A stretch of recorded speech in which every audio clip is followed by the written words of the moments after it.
What's up guys, balik lagi bareng gue Billy. Dan di episode kali ini kita bakal bahas tentang topik Evangelism is fun. Hah? Evangelism is fun?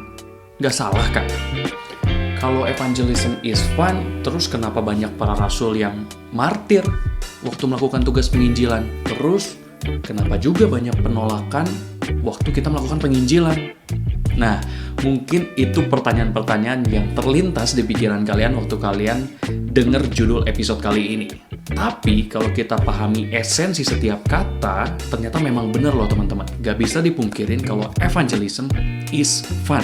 Nah, kita coba bedah ya. Evangelism atau penginjilan adalah langkah awal dari amanat agung teman-teman. Penginjilan sendiri bukan keseluruhan dari amanat agung. Karena keseluruhan dari amanat agung adalah menjadikan segala bangsa muridnya Tuhan. So, penginjilan adalah langkah pembuka buat kita memenuhi amanat agung, teman-teman. Penginjilan sendiri adalah kesaksian yang kita ceritain ke teman-teman kita, ke keluarga kita, ataupun ke orang-orang terdekat kita, orang sekitar kita, tentang kabar sukacita bahwa Tuhan Yesus sudah turun ke bumi untuk menebus dosa umat manusia. Kisah-kisah berikut ini rasanya cukup menjelaskan kalau evangelism is really fun. Namun ada beberapa syaratnya teman-teman.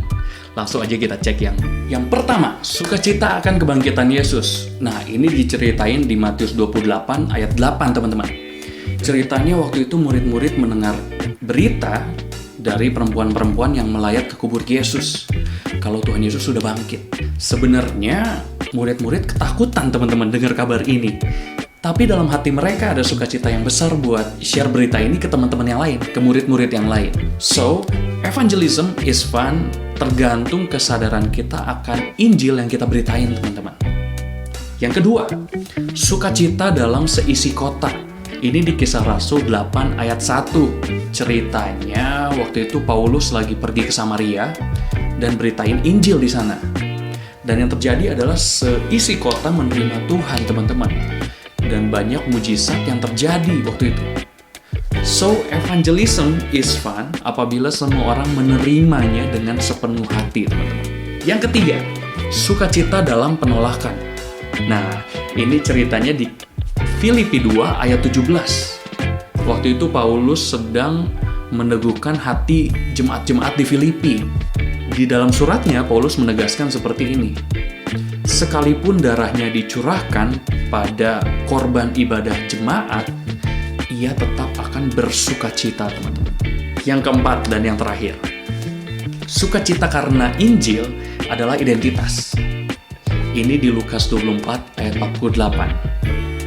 Mungkin banyak dari kita merasa memberitakan Injil adalah sebuah tugas, sehingga seringkali kita menghindari memberitakan Injil ke teman-teman kita. Coba kita mulai rubah pola pikir kita bahwa memberitakan Injil adalah sebagai rasa ucapan syukur kita, teman-teman. Jadi gaya hidupnya kita. Karena Tuhan Yesus udah sangat baik buat kita. Kamu bisa beritain Injil lewat hal-hal yang sering kamu lakukan, teman-teman. Termasuk hobinya kamu. Waktu kamu menjadikan memberitakan Injil sebuah gaya hidup, kamu bisa memberitakan Injil dengan cara apapun. Kalau kamu udah nyampe tahap ini, kamu pasti bisa mikir kalau memberitakan Injil itu benar-benar fun, teman-teman. Evangelism is really fun. So, aku encourage teman-teman jangan menghindar untuk memberitakan Injil, teman-teman. Karena evangelism is fun. Oke? See you di episode selanjutnya, teman-teman. God bless.